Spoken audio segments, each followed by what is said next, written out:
Welcome back to the Women's Vibrancy Code podcast. I have Dr. Alessandra Wall with me today. She's a CEO, a founder of Noteworthy, international speaker, author, and psychologist. And I am going to read her beautifully well-written and short bio because I think it's important as you're listening to be able to have a reference point of who is it that I'm listening to. If you're listening to the podcast, hopefully you're already familiar with who I am. If you're new to the Women's Vibrancy Code or you've come from Dr. Alessandra's community, welcome. Happy to have you, and also happy for you to get to know a little bit about my work. Anyway, so she is powerful. She's a driven woman with big dreams and even bigger ambitions are rising to the top. Yet at their peak, things can be lonely, and finding a partner who matches their level of excellence is rare.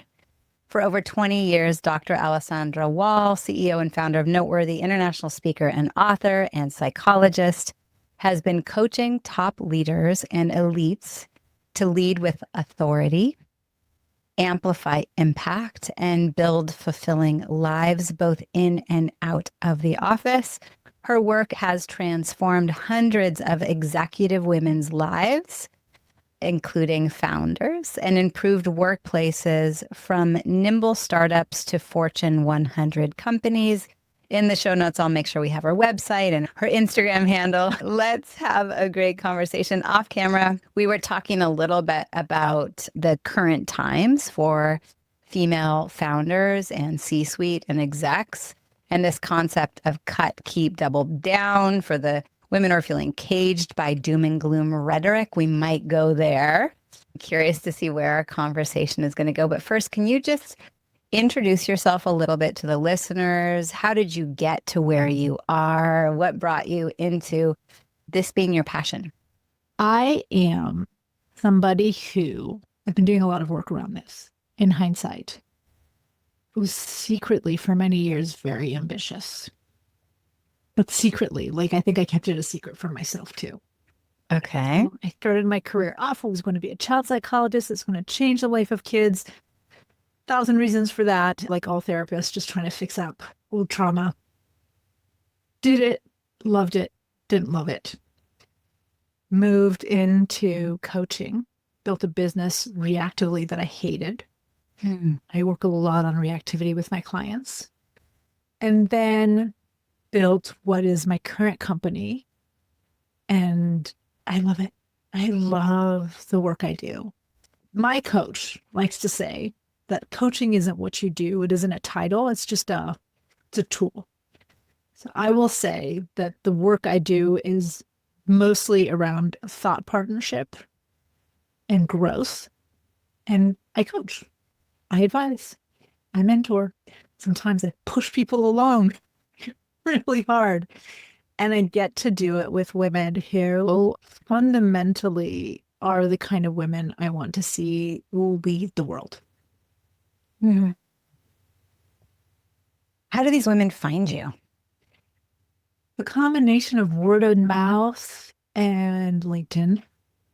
Mm-hmm. And a lot of time creating content for LinkedIn, or if we use real speak, I spend a lot of time writing about the conversations that I'm having, sometimes with clients, sometimes with women in the bathroom at conferences, sometimes around coffee or drinks. And I should like sharing those. I write on Substack. I have a LinkedIn newsletter. Those are the places where the women I want to have conversations with hang out to have these kinds of conversations. So that oftentimes women will come in and say, you wrote something and you're talking about me. So I need to know what it would be like to work with you. And then the other is all word of mouth and referral. Okay, so we're recording this April of 2025. You look at the last, say, 3 months. What are some of those top conversations that you're finding yourself having in the bathroom stalls and with women and with your clients that really feel like are the things keeping women up at night? For the women who are in leadership positions, the biggest conversation is how they keep two things, how they keep the needle moving on the projects they're working on in their companies and in their corporations, while reassuring the people who work with them, while managing all their inner anxiety There's a side conversation to that. I just had this conversation with one of my clients the other day, which is how do they do all of that and not lose the focus that they and the time that they had invested in finally taking care of themselves? So that's a really, really big one. When I hear you, there's also that added layer of, are these women 45 and older? Yes. So if they're 45 and older, we also have the nuance, because I think of it through our hormonal lens and physiological lens, there is the added layer of, oh, estrogen is changing. And our actual physiological propensity and ability to multitask is changing. Oh, yes. The other day, I was struggling, just myself, to find words. For most of my career, when I couldn't find a word, my excuse was, and it's a valid excuse, I'm multilingual. Sometimes I can't find a word because I can't find it in English, but I have the perfect word in French or maybe Italian. But sometimes I can't find it in any language. As a 47 going on 48-year-old woman, I like basic words. And I realized I had taken off my patch, but not put a new patch on. I'm like, there it is. I'm like, oh my goodness. Yeah, right. Like that day gap or 3.5 day gap, I only realized it when the next patch was due. I'm like, oh, never replaced. I'm like, oh. That beautiful estradiol. So if it's a woman in leadership having conversations around progress while perpetually reassessing and holding space for the people and the anxiety that is coming in, while also taking care of self, that is a nuanced conversation for that woman who's 45 to 65 versus 25 to 45. Yes? Yes. Are you also having that conversation? Whenever I can. When you and I first met, I think we talked about this. I am the person who will literally stand on stage and do a lot of public speaking. I love it. And I will forget a word.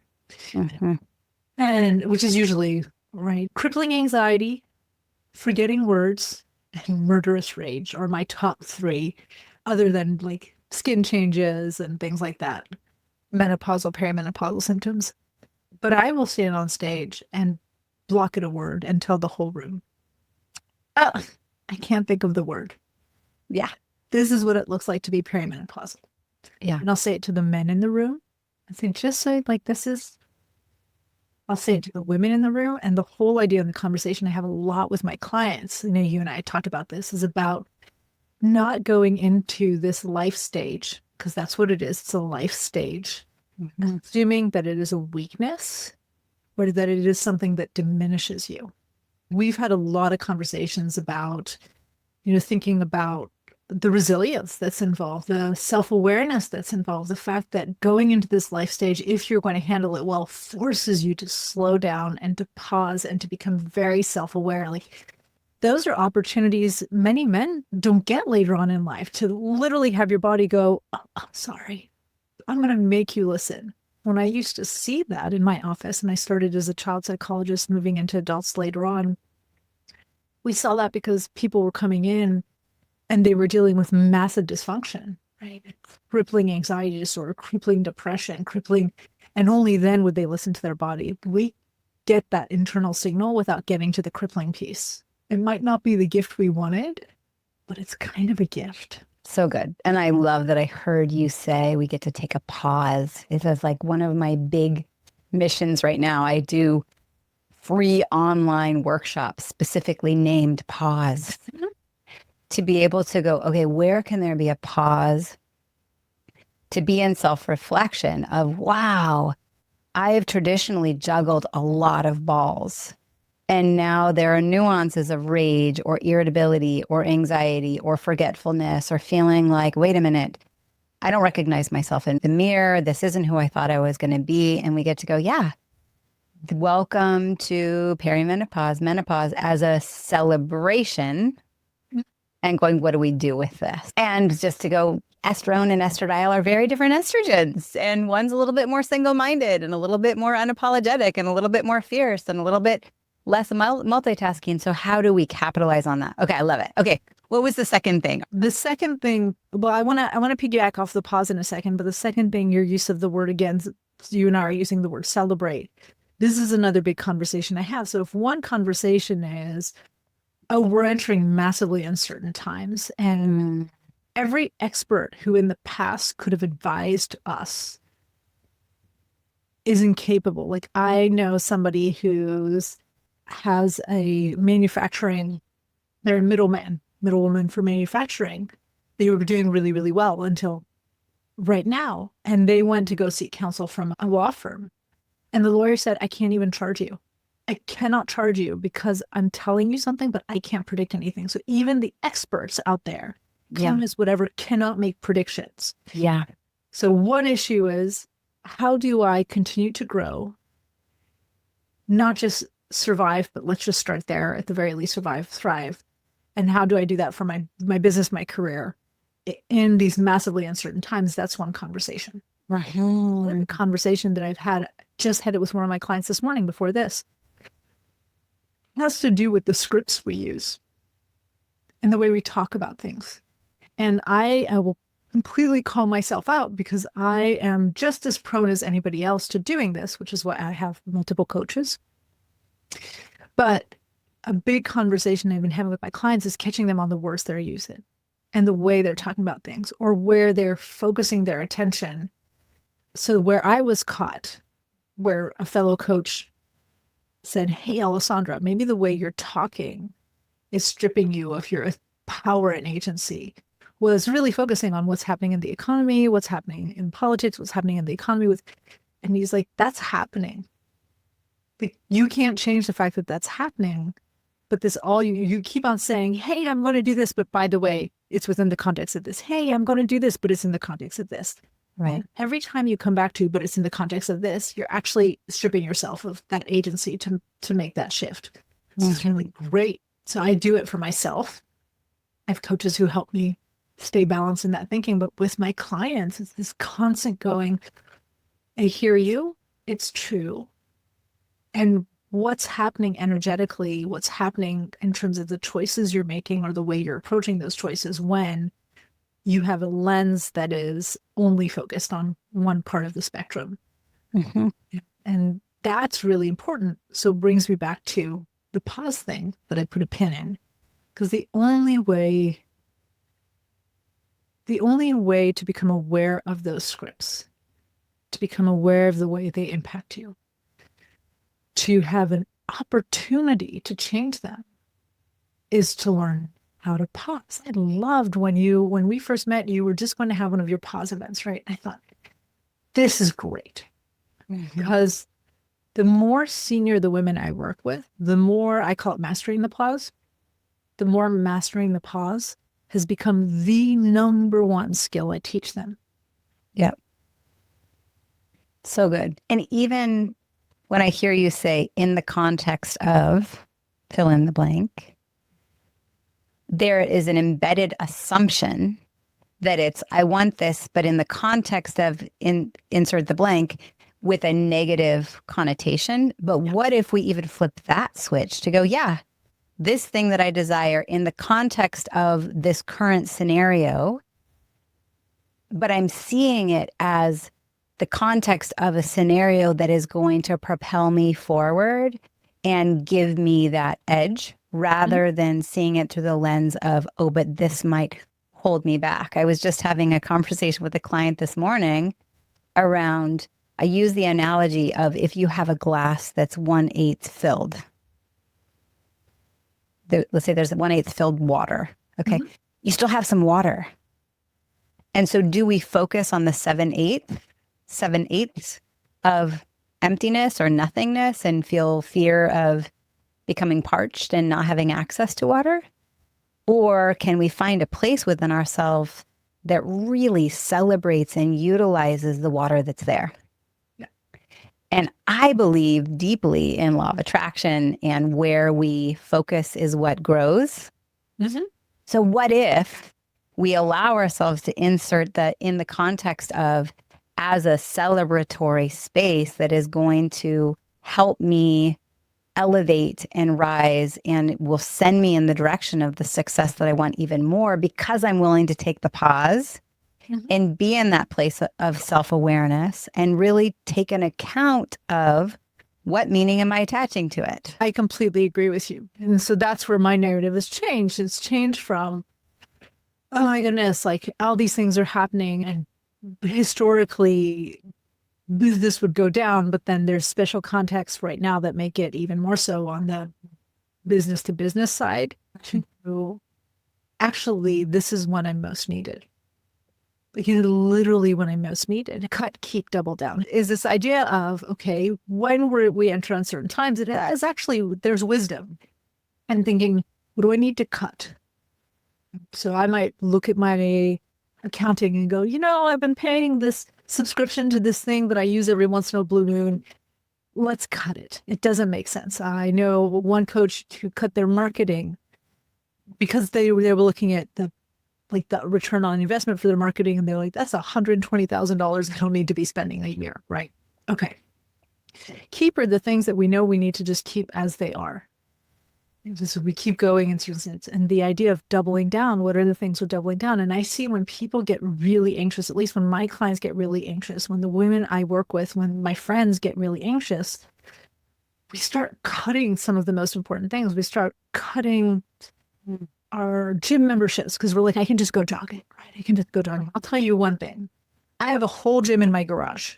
I used to own a CrossFit gym. I have a husband who can create programming for me. I have Olympic barbells, but like Olympic quality barbells in my garage. I'm not going to work in my garage. I just know that. And I'm not going to run because nothing's chasing me. So I don't run unless things are chasing me. But we tend to cut the support. I mean, yesterday I was I have this mastermind that I go to every other week with other coaches, live in person. We show up 3D at a coach. And one of the coaches is gone. And I was like, maybe I'll just cancel. My 16-year-old needs my car. I can give him my car. And there was this tendency to want to cut. But community and having a sounding board, having people to think with, having thought partners, like this is the last time to cut those. Actually, I'm doubling down. So now I work with my coach. I have this mastermind with other coaches, and I'm reaching out to more and more coaches to have conversations where we're making agreements of like co-working with each other. I turned my workout schedule down a little bit because I was traveling so much the last 2 months, but I had to look at the owner. Her name is Kristen, and go, Kristen, I was like, I don't want you to worry. I'm totally re-upping my membership because I feel better when I force myself to end my day with that pause. Or even doubling down on pauses. So doubling down on showing up in my office 15 minutes early to center.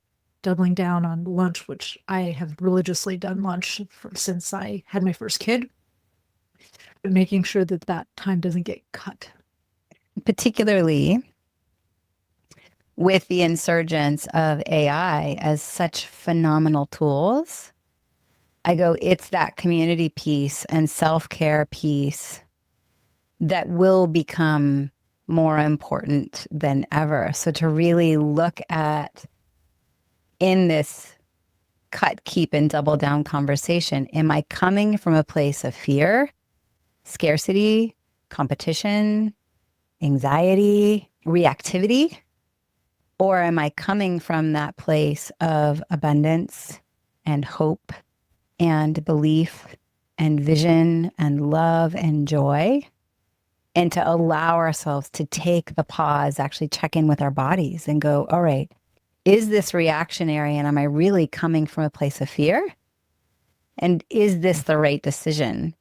And I look at myself right now, back in 2023, I had a coach who gave me some specific direction, some big decisions. In my scenario, to stop doing live launches and to fire the marketing team and switch my CRM to go from HubSpot to Keep specifically, and all of these changes that ended up being probably a good $300,000 loss And my CRM was put on hostage for 7 months. I was unable to send an email to my audience, and it was scary and it was stressful and it was painful. And there were months I didn't know how I was going to make payroll. Mm-hmm. And so now, while I'm in this place right now as a CEO, to be making new decisions, I watch the part of me that was in that 2023 experience where my palms are sweating and my stomach is churning. And I'm trying to decipher, like, in the decisions of right now, what makes sense to cut, keep, and double down? Is it coming from realistically what's going on in the marketplace, what I'm seeing other service-based entrepreneurs do, what makes the most sense for the current business, and allowing it to be nuanced with the lessons from that 2023 big learning experience versus coming from the fear of, oh crap, what if it happens again? So I'm curious with that, I'm assuming that that's not a new conversation for you. Well, it isn't, right? Because we all of us are just repeating dynamics or trying not to repeat dynamics. That's all we do. We move around the space. In that conversation I said I was having with a client earlier today, her dynamic is to be very reactive. That's how she operates. She is the go-to person. She gets shit done. And you can count on her. And she does all these things. She operates at this really high level, but at the cost of being strategic, at the cost of her health, at the cost of having agency. That's the conversation we're having now, because the company she's working for is going to be sold soon. She needs to take some steps for her next role, including building a minimum of 1 month sabbatical. She's not taking those steps. I'm like, you are removing agency. You have control over your future right now. You can set the stage for this future that you want. Or you can give in to your internal script, right? Like the script about what if that might have been written in 2023. And if you listen to this internal script, you will not take action. And that's part of her internal script until the last minute. And then suddenly there will be no 1 month break. If you take the 1 month break, it won't be a 1 month break. You'll be looking for your next role during that month. That's not a break. Yeah. But you'll be really anxious. So the way you step into that next role won't be the same way. Like so we're doing all that work right now about making sure that we don't repeat dynamics. And when we experience, as you know, I hate the overuse of the word traumatic. I think it's really, really overused nowadays. But when we experience very stressful events, our biology is designed to avoid those. And so we remember lots of dopamine, interestingly, gets dumped even when we're experiencing really negative, stressful events, and reminds us you don't want to go back to that place. Right.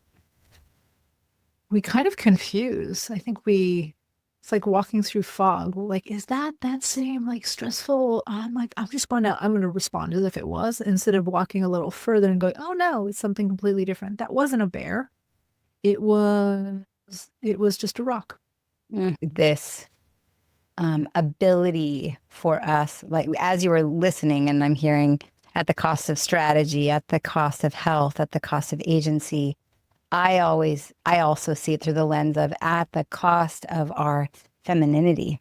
You know, can we as ambitious women and female leaders do it allowing for our feminine superpowers to be fully expressed, to know that we have that masculine push, get her done, logic, strategy, capacity, and we also have the intuition and the flow and the nurturing within us that, in my opinion, has to be expressed for us to really elevate to our full potential.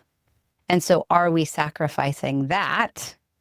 And then you layer on, we're stuck in this fight, flight, freeze, fawn response, which then brings us down to often brain fog and inactivity and feeling confused. And so we go to what feels the safest, and we end up sometimes playing small or feeling like we're in the scenario where we don't have options and we can't use our creativity and think outside the box capacity to be able to go, okay, in this context right now with the lay of the land in April 2025, looking at politics and finances and everything that's going on, to be able to be in this place of everything is possible and how do I really optimize and double down on me and my creativity and to believe in everything is possible. And I'm assuming that you help women tremendously along that path. I do.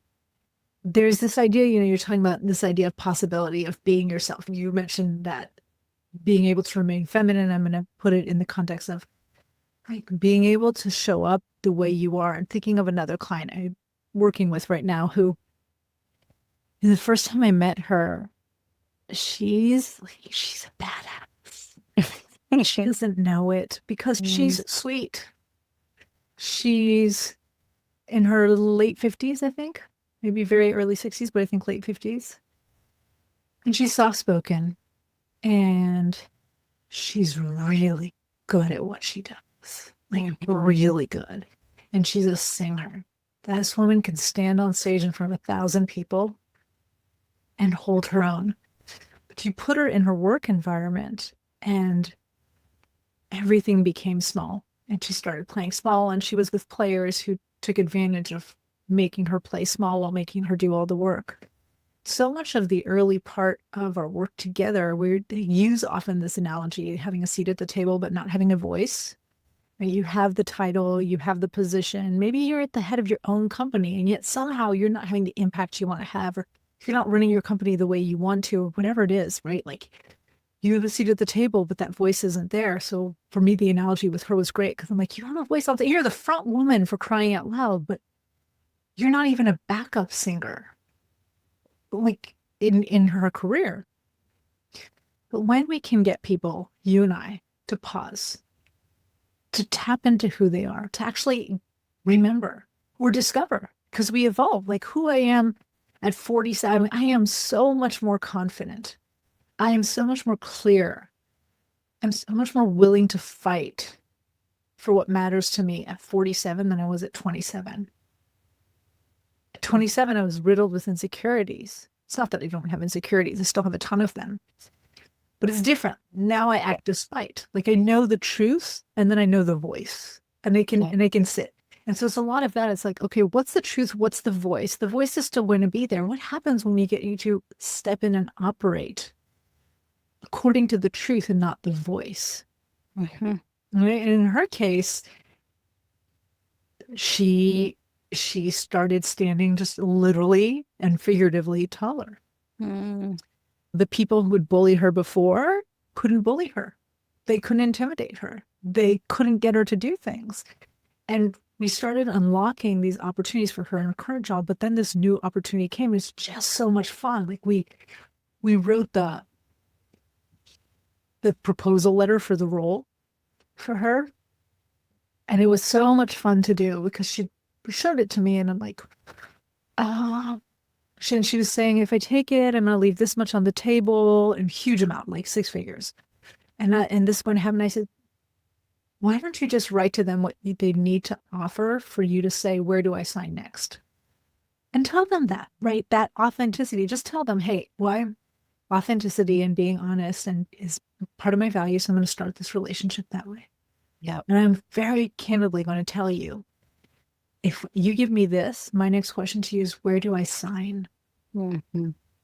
I love it. And she did. And guess what? Last I heard, which was just last week, she's like, they didn't balk at anything. Mm-hmm. Mm-hmm.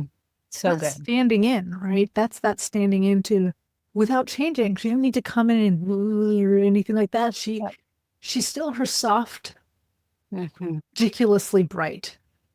And the beauty of that too is to be able to double down on the declaration and our unapologetic power and then act in the assumption that it's fulfilled. So I imagine in her scenario, what I picture is she submitted the proposal and then went to the spa or went to the gym or took herself on a beautiful hike or went and made some scrumptious, beautiful meal, whatever it may be, to be able to then take the pause and fill up. I would like to think so. I know that the message she sent me right after, right, when we talked about it and then she made the edits and she sent it was, I would have never written this on my own, but I read it and it is 100% me. Mm-hmm. Yeah. And that, like, and she even wrote, she's like, no matter what comes of it, the singular experience of being able to own what she wanted and to put it out there without fear, without shame, without guilt. Yep. That was it. And that will transform. I mean, she happened to have gotten it, which is great. Can we reinforce the experience? Thank you, universe. I really appreciate that. You just made my work so much easier. But beyond that, that's the experience. When we talk about coaching or about the work you and I do, knowledge bombs, it's not the tools, those things, it's not the skill set. Those things are super important.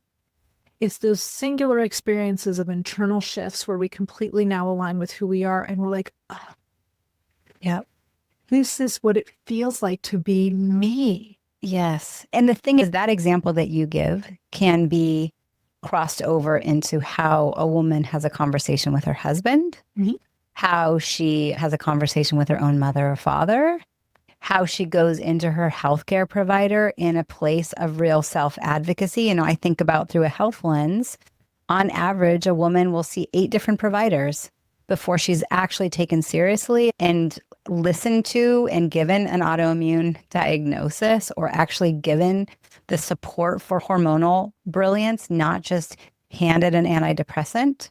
We are so served by finding our true inner voice and being able to be in our power and in that place of self-advocacy, and then being able to offer it up and act in the assumption of the wish fulfilled. And just take the pause and detach ourselves from the outcome. What you gifted her, my hope, is that she can then take that in so many other areas of her life.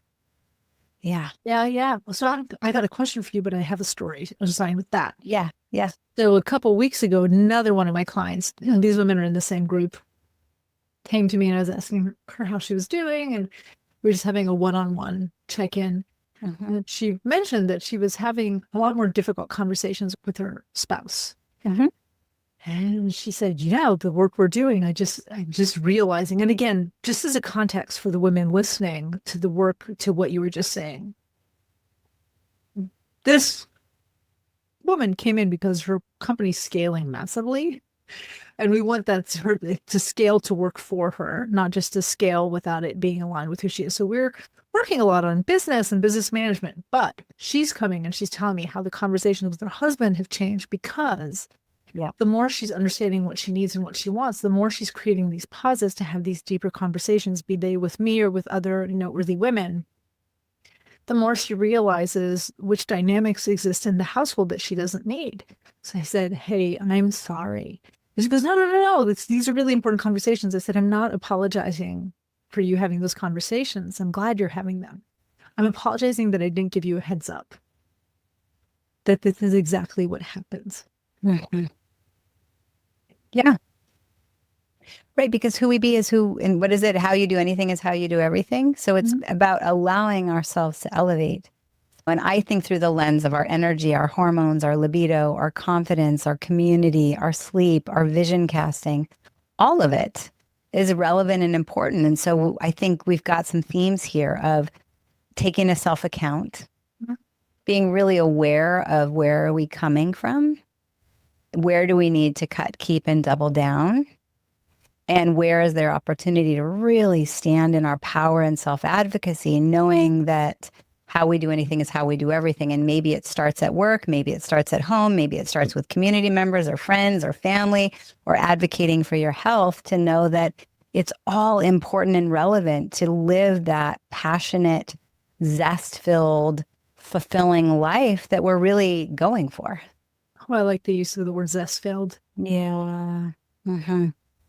Last question. I'm also thinking about, what about for the woman who maybe isn't yet there in her career or doesn't have the same ambitions, but is listening to these conversations and it's really hitting a chord for her. I'm curious if there's anything different that you would say to her. Yes and no. First of all, you saw me smile. I don't know if you're listening or recording, but if somebody's just listening, I made this face when Maraya said doesn't have the same ambitions. I hear women tell me all the time, "Oh, I'm not ambitious," especially when I work with women later on in their careers who are in their 60s. They're like, "Oh, I don't have those ambitions." I'm like, we're all very ambitious. Your ambition, when I was in my late 20s, early 30s, my ambition was to have a family, and I'd fantasize about, this is going to sound so contrary to what I do now, but I'd fantasize about sitting and washing dishes while watching my kids play with my husband in the yard. And that was really fueling. I wanted to create that sense of peace and connection and this thing where every member of the family was working together, where there was joy and laughter. And that's an ambition, right? That was an ambition of mine to create that. My ambition might be to figure out how to slow things down at a stage of my life because I don't have to work anymore. Or my ambition might be to not be so focused on building a career. We all think, like, if we replace the word ambitions with deep desire, I had this deep desire. I swear, I don't care whether you are at an intern level in your career where you are a stay-at-home person, whether you are what I like to call a woman who lunches. We all have deep desires. So I would say the advice stays the same. It is very easy to enter life in an absolutely reactive mode.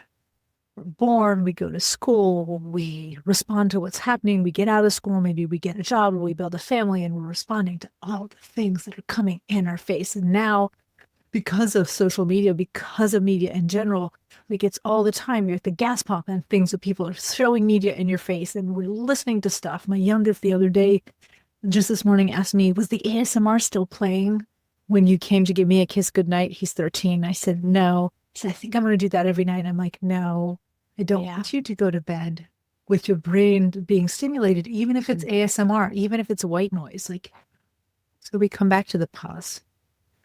And I would say, cultivate the pause. Choose an opportunity, at the very least, first thing in the morning, where you're not making breakfast, you're not making coffee, you're not getting your lunch or somebody else's lunch ready, you're not tidying up the house, you're not checking email, you're not checking social media, you're not checking the news. You like literally sit your ass down with whatever your drink is. It can be a glass of water. Actually, ideally, it's a glass of water. Start your day off. And just breathe out and ask yourself the question you wish everybody would ask you, which is, how are you doing today? Do you need anything? Can I help you? Like, just that. God, how I wish. I had one client do that for me. She's like, hey, Alessandra, I just want to know, how are you doing? Do you need anything? She's like, I bet nobody asks you that. And the truth is, and I'm getting really teary-eyed as they share this, but like, they don't. And I get home, it's like, what's for dinner? Home is like 35 seconds in this direction. And it's like, okay, what's for dinner? Where's it going? Who's taking who to the game? Like, unless I create these opportunities with my coach, with these masterminds, like, that's not a question I get asked on a regular basis on any given day. Yep. I can ask it to myself. Well, and particularly for the quote unquote ambitious woman, it's so valuable to ask ourselves and to be deliberate with surrounding ourselves with the community of others that get it, to be able to have that person that you can call when I check in with myself and I ask myself what I need. And if the answer is, I really would love to have a conversation with another ambitious female exec who is potentially navigating a similar scenario and kind of gets the dynamic. Or for me, another female CEO who is juggling many agencies and employees and also has young children and also the breadwinner of the home, or some nuance of that, to be able to go, all right, can I did this last week. I just need to word vomit a little bit. Mm-hmm. Do you have time to chat? And we can do it for one another. Okay, the context of this is I'm going to allow the word vomit to come out because I'm acknowledging that I need a place to share with someone that has some reference point and maybe they've experienced something similar. And then when I'm done with the word vomit, I'm curious to then brainstorm solutions, but to be able to have that space. And so your efforts to be part of this mastermind and have the community, I think, is going to be one of the most valuable commodities or currencies that we're going to have in the long run. And having coaches. I love that you have multiple coaches to go, where do I go when I check in with what I need is I need a sounding board. Well, and I'd say this other thing that somebody brought to my attention, because we are in the business, and I'm not talking about coaches or healers, because we, women, are in the business of taking care of others. Mm-hmm. It's very hard to transition, or providing solutions for others. It's very hard to transition into being the ones to receive those solutions, being the ones to receive those care. There's this really funny clip. It's Reese Witherspoon, and she's pointing out how often in movies, women character turn towards the men character in a moment of crisis and say, but what do we do? And she shows all these clips and she goes, no woman in the history of time has found herself in a crisis and has turned and said, I don't know what to do. What should we do? Right. The knight in shining armor versus hunter-gatherers. Like, you're surrounded by other women. Just get things done. The car's broken down. This kid needs to get here. I've got a call at 8 a.m. and Zoom is down like it was last year. I'm not asking anybody else, what do we do? I'm figuring it out. Call an Uber, get on my schedule, change all the calls from Zoom to Google, do this. And it just happens. But sometimes, and coming back to that pause, we need the pause to move out of that mode where we're the one finding solutions for everybody else. And we collaborate with others to help find solutions for ourselves. Yeah. And I love it. And we get to embed our safety net. Like, if I'm like you, I invest heavily in masterminds and coaches and my own health and foundational well-being. Because for me, I know it's a non-negotiable for the type of life and legacy I'm wanting to create. And that means investing my time, my energy, and my money. Yeah. And sometimes someone will come in and they gawk at my prices. And it's just like, well, do we want to shop at a McDonald's menu and expect to feel like $1 million? No, we get to prioritize ourselves in a big way and invest heavily in bringing in someone like you as coaching support, bringing in the masterminds with other thought leaders that are in similar scenarios and are going to help us elevate. And maybe they've gone 2 milestones ahead. And also, I get to be that voice of reason and say we also get to prioritize our foundational health and well-being and hormones and mood and sleep with an absolute vengeance and say, I deserve the best. So good. Any last thoughts, anything that feels unsaid, anything that feels important for you? I think just a reiteration, if you're listening to this, it's a reminder I give myself every day. It's time to double down on you. And it's going to feel like it's time to be scarce. And it really, like everything you're talking about with that abundance, like this is an incredible time for opportunity for impact, the need for the leadership that we have. Like, we need to look at this not with that doom and gloom face, but really with this smile of like, oh my goodness, you use the word legacy. Like, oh, yeah, this is the foundation for that legacy. Like, this is great. It might not be the way we wanted it to happen, but now that it's here, like, oh, the possibilities, right? And that's, if you're listening, remember to capture that, because that is also a factual truth. Yeah. And it all starts with rest, that other piece that you were saying. The foundation of good health is rest and self-care. Yeah. And diet, and then exercise in that order. Rest and self-care. I put sleep in the rest category. Yes, sleep is absolutely in the rest category. Yeah. All right. Well, thank you so much for this conversation. Thank you for how you support women. Thank you for your authenticity and your honesty and your presence. Thank you, thank you, thank you. I'm throwing that right back at you. I'm sharing it with you. I'm reflecting it and not to make me you. I will reflect it right back at you. Awesome. And for those listening, I honor that we all live ambitious lives. And time is, for many of us, one of our most important currencies. And so I don't take it lightly that we just shared this exchange of time. I see you. I honor you. Thank you for listening. Thank you for your presence. Please reach out to either myself or Alessandra if you're feeling inspired, motivated, curious, whatever it may be. I'll make sure that how you do that is in the show notes. So just scroll down. And with that, ta-ta for now to every woman living their vibrant existence.